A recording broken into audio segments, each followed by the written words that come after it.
ऐसा दैत्य और दानव ही करते थे। देवताओं के प्रिय और पक्षधर तो भगवान विष्णु थे ही। असुरों द्वारा भगवान विष्णु की तपस्या न करने के कई कारण थे। इस सृष्टि में 3 गुण प्रधान हैं, सत, रज और तम। ब्रह्मा रजोगुण, विष्णु सतोगुण एवं महेश में तमोगुण की प्रधानता है। असुर मुख्यतः तमोगुण के ही वश में होते थे। जो दैत्य थोड़े अच्छी प्रकृति के थे, उनमें रजोगुण प्रधान था। सतोगुण किसी असुर में प्रधान होना दुर्लभ बात थी। फिर भी प्रहलाद जैसे कुछ श्रीहरि के भक्त हुए जिन्होंने दैत्य कुल में जन्म लिया, किंतु इनमें सतोगुण प्रधान था। यही कारण था कि दैत्य भगवान ब्रह्मा अथवा महादेव को प्राथमिकता देते थे। भोलेनाथ के नाम में ही भोले हैं। सब कुछ जानते बूझते भी उनके स्वभाव में भोलापन है। उन्हें आशुतोष कहा गया है, अर्थात अतिशीघ्र प्रसन्न होने वाला।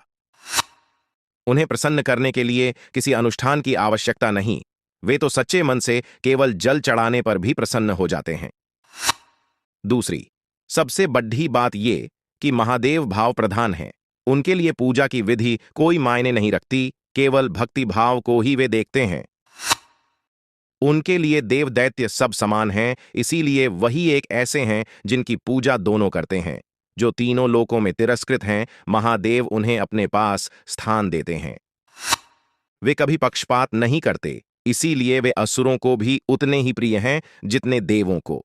वे भौतिक और अलौकिक दोनों संपदाओं के स्वामी हैं और दोनों प्रकार की इच्छित फल प्रदान करते हैं। असुर सदैव भौतिक वस्तुएं ही वरदान में मांगते थे और वह भी उन्हें अतिशीघ्र चाहिए होता था। फिर महादेव से अच्छा भला कौन हो? कुछ लोगों को लगता है कि महादेव शीघ्रता में बिना सोचे समझे वरदान दे देते थे, किंतु ऐसा नहीं था। वे ईश्वर हैं, फिर भला उनसे कोई बात कैसे छिपी रह सकती है? इनके वरदान के बाद घटने वाली घटना ही तो श्रीहरि को अवतार लेने को विवश करती है। ब्रह्मदेव तो परमपिता ही हैं। सारी सृष्टि उन्हीं से उत्पन्न हुई है। देव दैत्य दोनों उन्हीं की संतानें हैं। महादेव की भांति वे भी दोनों ओर पूज्य हैं। उन्हें प्रसन्न करना महादेव इतना सरल नहीं तो श्रीहरि के इतना कठिन भी नहीं है। महादेव की भांति ब्रह्मदेव भी भौतिक वरदान देने में संकोच नहीं करते। असुरों को वैसे भी और क्या चाहिए? ऐसे कई उदाहरण हैं जब दैत्यों ने इनसे अमृता मांगी, किंतु इन्होंने मना कर दिया। फिर असुर चतुराई दिखाते हुए कुछ ऐसे वरदान मांगते हैं जिससे उन्हें लगता है वे अमर हो गए।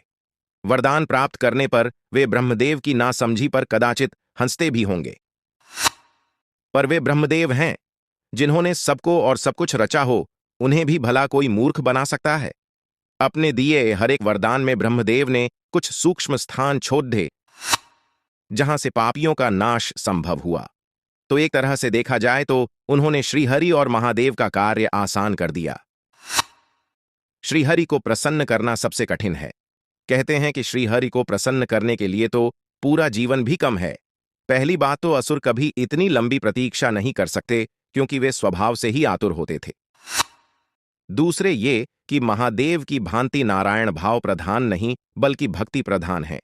कोई उनका कितना सच्चा भक्त है, ये उनके लिए महत्व रखता है। और जो कोई भी सच्चा भक्त होता है, वो वरदान में ऐसी कोई चीज ही मांगता जिससे उसके इष्ट को समस्या हो। इसीलिए हमने देखा है कि श्रीहरि के सच्चे भक्त केवल उनकी भक्ति ही मांगते हैं। किंतु भक्ति एक ऐसी चीज है जो असुरों में तो दुर्लभ ही है। सबसे बड़ी बात ये कि भगवान विष्णु भौतिक वस्तुओं को प्रदान करने में संकोची हैं। यही कारण है कि उनके भक्त उनसे अटल भक्ति या मोक्ष का वरदान चाहते हैं। किंतु असुरों को तो भौतिक वस्तुओं जैसे धन, राज्य, ऐश्वर्य, सुरा, सुंदरी इत्यादि के अतिरिक्त कुछ और सूझता नहीं जो उन्हें श्रीहरि के पास मिलने वाला नहीं। फिर भला वे उनकी तपस्या क्यों करेंगे? यही कारण है कि असुरों में जो सात्विक होते हैं वो श्रीहरि की आराधना करते हैं, जैसे प्रहलाद, बलि, विभीषण इत्यादि। इसके अतिरिक्त त्रिदेवों का अवतार लेना भी एक बड़ा कारण है। ब्रह्मा जी अधिक अवतार नहीं लेते हैं।